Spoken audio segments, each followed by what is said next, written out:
À Prague, ni les accusations de fraude aux subventions européennes, ni les récentes révélations des Pandora Papers n'ont ébranlé l'électorat d'Andrej Babiš.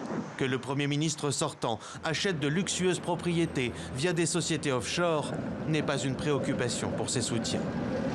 Je pense qu'Andrej Babiš est entré en politique en tant que riche entrepreneur. Il n'a pas de raison de s'enrichir. Son parti a régné pendant un certain temps et il a aidé les gens. Les gens ont plus d'argent aujourd'hui dans leur portefeuille.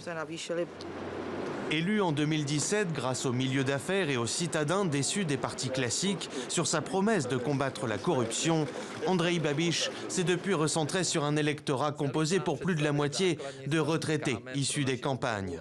Un électorat moins sensible aux scandales et aux enquêtes de Bruxelles qu'aux revalorisations des pensions et qu'à la question migratoire.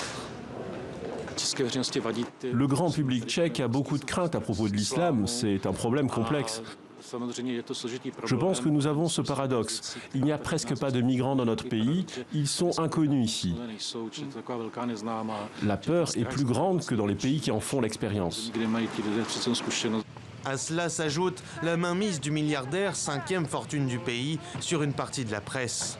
Principale cible d'Andrej Babiš, le parti pirate, pro-européen, libéral et favorable à la légalisation du cannabis. Crédité de 20,5%, le jeune mouvement fait jeu égal avec les partis de centre-droit. Je pense que les autres partis démocrates trouveront un accord et enfin il sera possible de sortir Andrej Babiš du rôle de Premier ministre dans lequel il a causé d'énormes dégâts.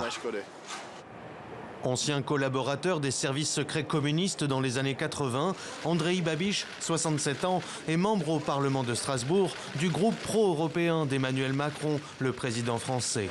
Dans le même temps, il s'affiche régulièrement avec celui qu'il appelle son ami, le nationaliste hongrois Viktor Orbán. Avec 27% des intentions de vote, même s'il arrive en tête des législatives ce samedi, pas sûr que le milliardaire dispose d'assez de marge pour former une solide coalition.